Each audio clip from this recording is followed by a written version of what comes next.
Hello everyone. In this video, I will be explaining all the 30 questions from my Machine Learning Lab Experiment 1, which contains exploratory data analysis as well as data pre-processing. This experiment is divided into like two main parts. The part A is exploratory data analysis using Toyota 1A CSV, and then part B is data pre-processing using Toyota 1B CSV. So I'll explain what each question is doing, what the code means, and why we are performing those steps. So first in part A, exploratory data analysis, we are importing the required libraries, pandas for handling data, numpy for numerical operations, matplotlib and cpond for visualization, scipy.stats for statistical calculations like set scores. And then we load the data set first. And then the first question is like finding the number of rows and columns, which we use df.shape. And df of shape of 0 means number of rows, df of shape of 1 means number of columns. And this tells us the size of the data set. Then we are categorizing categorical and numerical columns. So we are using category and columns object data type, as well as for numerical columns it's number data type. Use df.select underscore d types for understanding this. And then we are finding minimum, maximum, and numerical columns. So for this, we are using df num underscore columns dot aggregate function, which aggregate function you can find the minimum, maximum, and mean of these columns. Next, we are finding the 5-number summary and box plot for age. So here we are actually using the describe function, which gives us the minimum, Q1, median, Q3, and max values. Then we use a box plot to visually detect outliers. And then next we are using outliers using IQR method. So here we are first calculating Q1 and Q3. Then we are finding the IQR value, which is Q3 minus Q1. Then we are defining the limits, which is lower limit as well as upper limit. Then we filter values outside this range. This method is robust for skewed data. Then next we are using like for outliers using Z-score for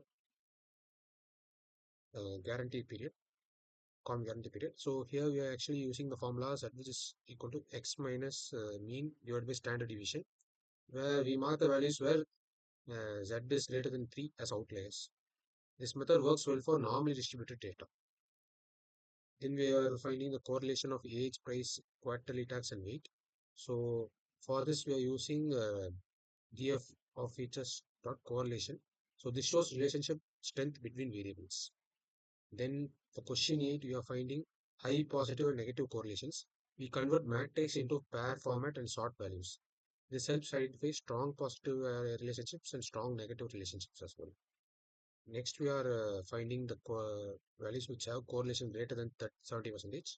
So we use the for command as correlation pairs of absolute values where correlation is greater than 0.7, which is 70%.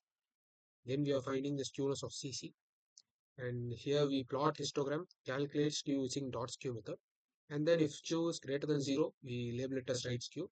If it is less than 0, we label it as left skew, and then if 0, it is normal. So then we are finding the univariate analysis of fuel type.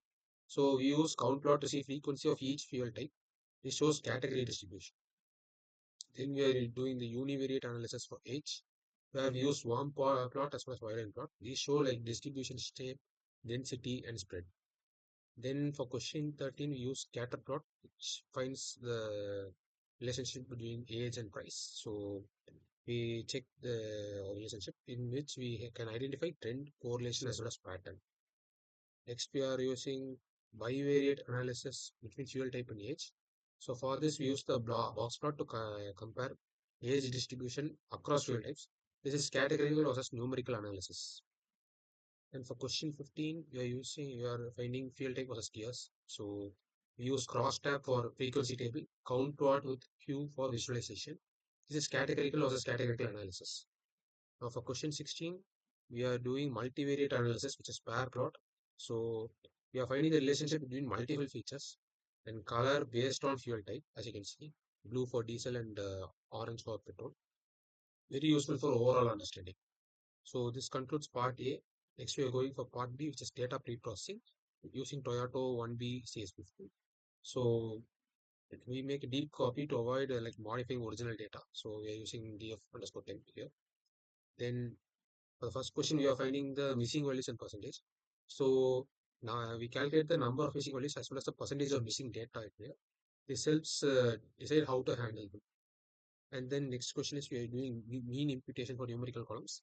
Like for numerical columns, it's less than 10% missing. We replace missing values with column mean.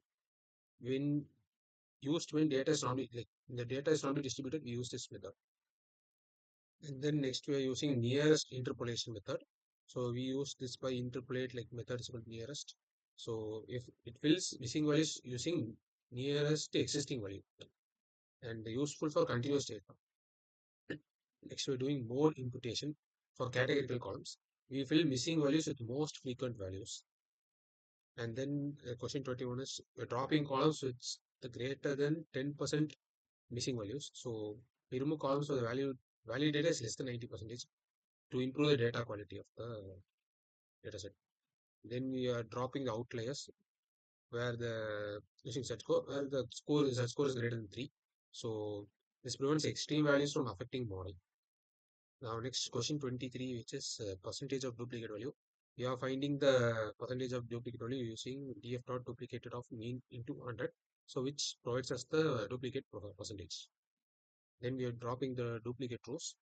So we use this to prevent bias. Question 25 is like duplicate percentage based on specific columns. So we check duplicates for price, age, manufacturer, month, and fuel type. This checks logical duplicates.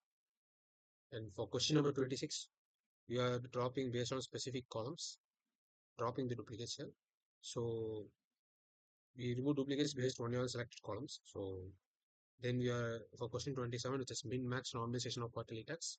So we use the formula x minus min divided by max minus min. So this formula is used to scale the data between 0 and 1, used for algorithms like KNN and neural networks. And then we are using z-score normalization, just the formula x minus mean divided by standard deviation. So this converts data to mean, which is equal to 0, and standard deviation, standard deviation is 1, used for linear models. Like question number 25, which is label encoding. We convert categorical fuel type into numbers using category codes. Like for example, we can do for petrol 0, diesel 1, CNG 2, used when categories are ordinal or few in number. And finally, for question number 30, we are doing one hot encoding. We convert fuel type into binary columns. Like we converted fuel type into fuel petrol, fuel diesel, fuel CNG, used for nominal categorical variables. Prevents model from assuming order.